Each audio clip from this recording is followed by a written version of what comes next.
Hello everyone, welcome again. In our last video, we already started the poem Father Returning Home, and this poem is written by Dilip Chitre.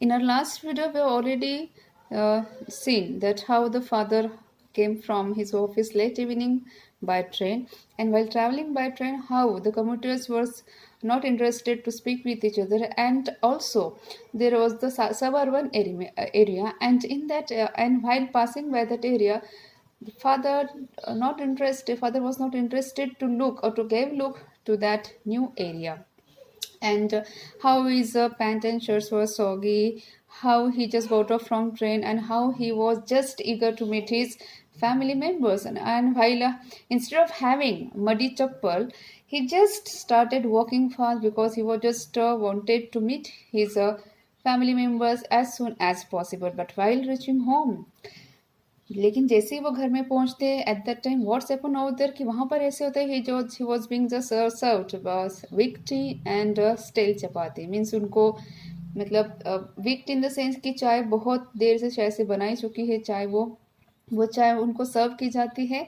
And जो बहुत ऐसे steel चपाती होती है steel chapati this not fresh ठीक है शायद से सवेरे बनी होगी वो चपाती उनको सर्व की जाती है इट मीन्स जो बेवरेजेस है जो फूड्स है उनको ऐसे फ्रेश नहीं means he was also being deprived the fresh vegetables, the fresh fruits, or fresh food also. Now we will move forward and we will now see the next stanza. He goes into the toilet to contemplate man's estrangement from a man-made world. Coming out, he trembles at the seeing the cold water running over his brown hands and a few droplets cling to graying hair on his wrist. Now the poet says he goes into the toilet to contemplate means he goes into toilet to think deeply.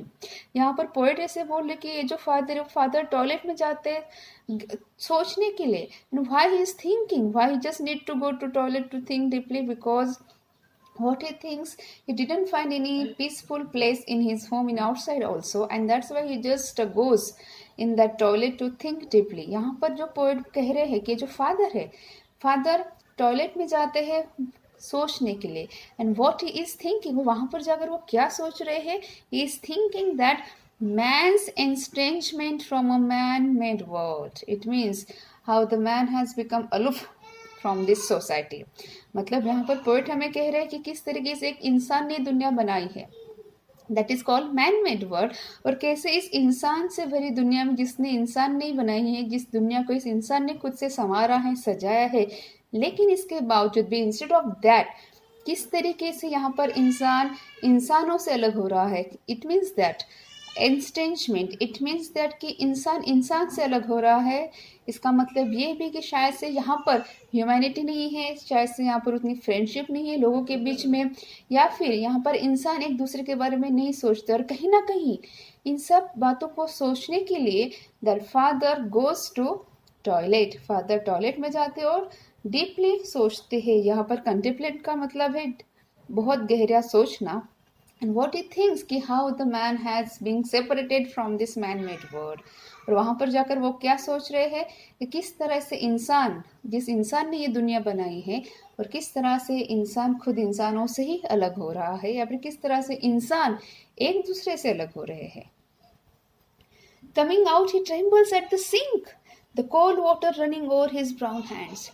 As he came out from that toilet, जैसे यहाँ पर father उस toilet से बाहर आते हैं वहां पर what's happen he trembles in the sense he could not walk properly वो बराबर से चल नहीं सकते he just came to wash his hands over there in that basin वहां पर कॉल्ड सिंक यहाँ पर आते हैं फादर और फादर वहां पर हैंड वॉश करने के लिए आते हैं but still he can not walk properly and we can say that he can not move in a very stable manner and the cold water running over his brown hands and a few droplets cling to the graying hair on his wrist.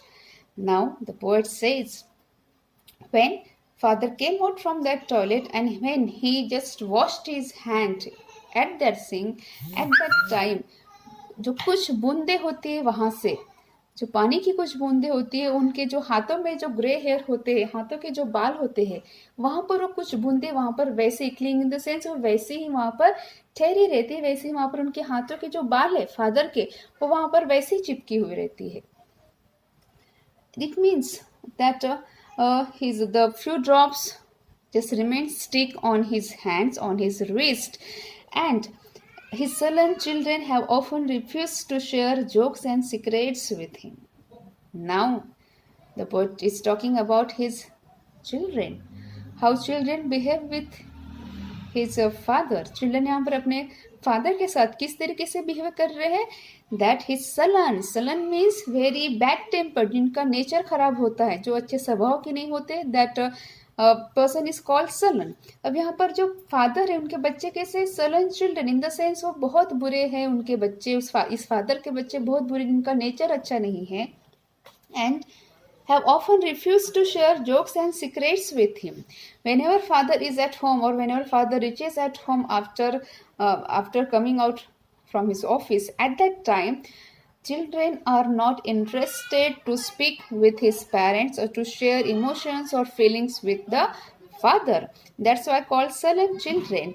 And the children also do not share jokes and secrets with father, with him in the sense with father.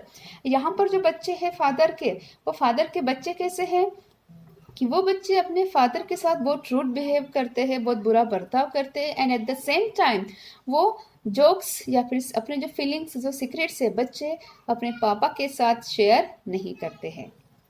Listening to the static on the radio, dreaming.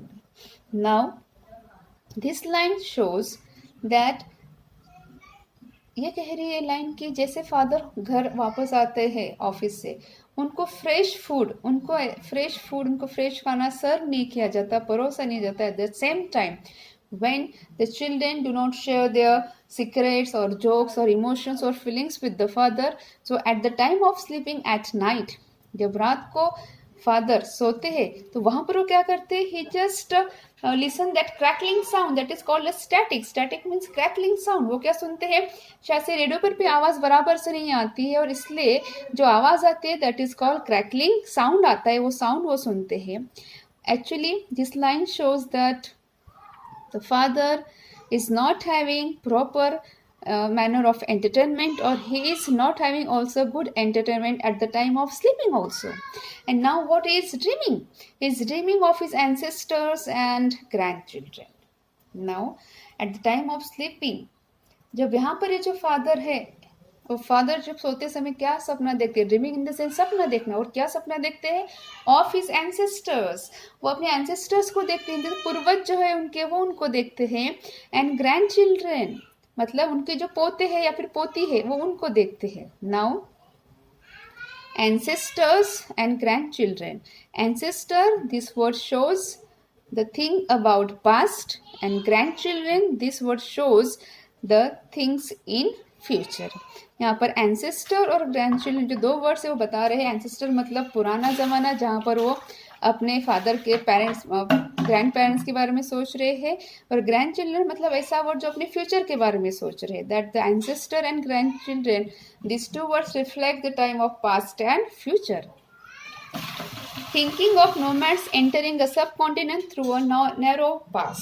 Now, thinking of nomads. Nomads in the sense, अब यहाँ पर nomad का मतलब ऐसा है कि एक ऐसा इंसान जिसको खुद का घर नहीं है और वो इंसान यहाँ से वहाँ घूम रहा है, that is called nomads. Now the poet says, or the poet compares the father as nomads. यहाँ पर पोएट फादर का कंपैरिजन किसके साथ करें, नोमैड्स के. नोमैड इन द सेंस जैसे ट्रैवल इंसान, आदिवासी लोग जो होते हैं, कुछ लोग ऐसे होते हैं जो यहाँ से वहाँ घूमते हैं, जिनका प्रॉपर घर नहीं होता है, उनको नोमैड्स कहा जाता है. NOMADS, नोमैड्स कहा जाता है उनको. और शायद से कहीं ना कहीं यहाँ पर पोएट फादर की कंपैरिजन किसके साथ कर रहे हैं, नोमैड्स के साथ. शायद से फादर को तो उसका खुद का घर है, father is having his own home, but still he does not find any emotions, he does not find any love, he does not find any kind of attachment in his own home. So that's why यहाँ पर poet जो है, poet comparison कर रहे हैं father के किसके साथ, नोमैड्स के साथ. And as nomads enters in a subcontinent in a narrow pass.